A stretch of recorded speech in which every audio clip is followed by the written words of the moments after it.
नमस्ते दोस्तों, मैं प्रवीण मलिक अपने इस YouTube चैनल पर आपका स्वागत करता हूं।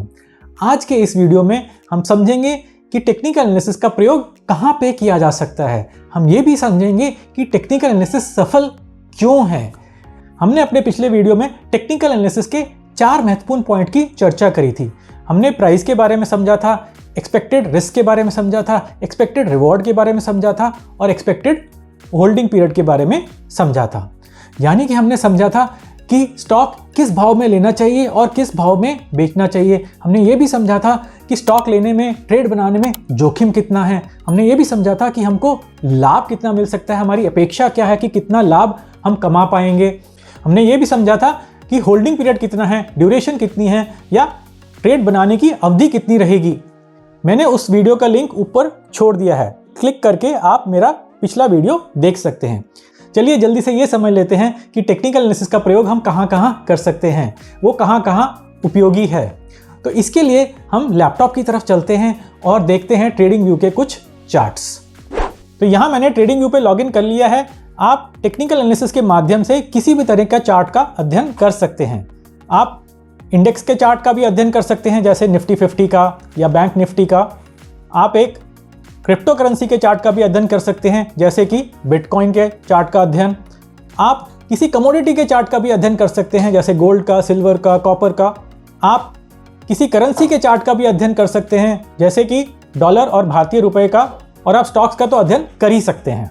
टेक्निकल एनालिसिस के माध्यम से आप किसी भी टाइम फ्रेम का चार्ट देख सकते हैं, किसी भी टाइम फ्रेम के चार्ट का अध्ययन कर सकते हैं, जैसे कि आवर्ली चार्ट, डेली चार्ट मतलब दैनिक चार्ट, वीकली चार्ट मतलब साप्ताहिक चार्ट, मंथली चार्ट मतलब मासिक चार्ट।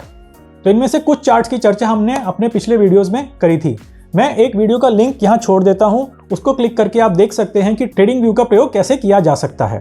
तो चलिए जल्दी से ये समझ लेते हैं कि टेक्निकल एनालिसिस करते समय आप किस तरह की अजम्पशंस का ध्यान रखते हैं, किस तरह की अजम्पशंस मान के चलते हैं। तो टेक्निकल एनालिसिस 4 अजम्पशंस पे टिका हुआ है। पहली, मार्केट्स डिस्काउंट एवरीथिंग। दूसरी, The how is more important than the why। तीसरी, price moves in trend। चौथी, history tend to repeat itself। चलिए जल्दी से ये समझ लेते हैं इन चारों assumptions का मतलब क्या है। पहला, market discounts everything। इसका ये मतलब है किसी भी समय मार्केट में हजारों लाखों ट्रेडर्स काम कर रहे होते हैं। कोई छोटे ट्रेडर्स होते हैं, कोई बड़े ट्रेडर्स होते हैं। हर एक को स्टॉक के बारे में कुछ ना कुछ जानकारी होती है। कुछ लोग समझते हैं कि स्टॉक का भाव नीचे जाना चाहिए, कुछ लोग समझते हैं कि स्टॉक का भाव ऊपर जाना चाहिए, कुछ लोग को लगता है कि स्टॉक का भाव बिल्कुल ठीक है, बिल्कुल फेयरली वैल्यूड है। तो पूरी मार्केट को कुछ ना कुछ पता होता है, हर एक ट्रेडर को कुछ ना कुछ पता होता है। कई ट्रेडर्स ऐसे भी होते हैं जिनको ये भी पता होता है जो एक सामान्य जनता को नहीं पता होता, उनको कुछ इनसाइडर इंफॉर्मेशन भी रहती है। तो स्टॉक का भाव ये हजारों लाखों ट्रेडर्स मिलकर डिसाइड करते हैं, तभी ये कहते हैं भाव भगवान है। मतलब कि मार्केट को सब पता होता है कि भाव क्या होना चाहिए। तो आप प्राइस को इग्नोर नहीं कर सकते, आप भाव को इग्नोर नहीं कर सकते। दूसरी असम्पशन ये है कि how is more important than the why. मतलब कि आप किस तरह के पैटर्न्स देखें, आप चार्ट में क्या देखें, आप कैंडलस्टिक्स किस तरह से पढ़ें, किस तरह से चार्ट का अध्ययन करें। ये सब चीज़ें ज़्यादा महत्वपूर्ण हैं ये जानने से कि स्टॉक का प्राइस आज क्या है या अभी क्या है। ये बिल्कुल भी इंपॉर्टेंट नहीं है कि स्टॉक अभी 100 रुपये पे है कि 101 रुपये पे है कि 105 रुपये पे है। आपको टेक्निकल एनालिसिस में ये देखना है कि अभी क्या पैटर्न बन रहा है, इस पैटर्न के बनने से आगे क्या हो सकता है। इसका अनुमान लगाने की ज़रूरत नहीं है कि 100 रुपये या 101 रुपये या 105 रुपये क्यों हैं। आपको बस ये समझना है कि मोमेंटम कहाँ पे है, कहाँ पे भीड़ इकट्ठा हो रही है, कहाँ पे भीड़ जा रही है या कहाँ से भीड़ निकल रही है। आपको सिर्फ यही समझना है और उसी के बेसिस पे आपको ट्रेड लेना है। तीसरी अजम्पशन ये है कि प्राइस मूव्स इन ट्रेंड। अंग्रेजी में एक कहावत है, trend is your friend till it bends. इसका ये मतलब है कि ट्रेंड आपका मित्र है जब तक वो बेंड नहीं हो जाता, जब तक वो मुड़ नहीं जाता।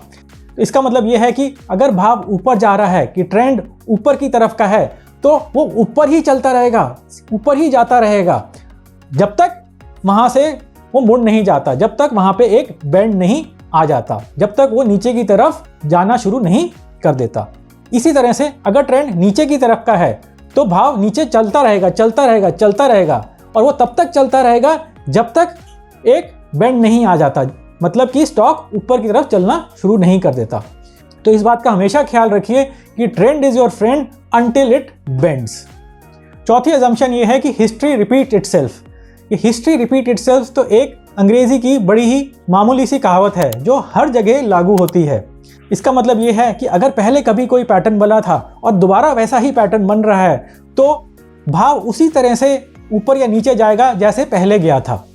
तो आपको हिस्ट्री को समझना है, आपको पुराने हो चुके पैटर्न्स को समझना है, पुराने प्राइस एक्शन को समझना है, और उसी के द्वारा आपको अनुमान लगाना है कि आज क्या होने वाला है, आज क्या हो सकता है, या आगे आने वाले समय में क्या हो सकता है।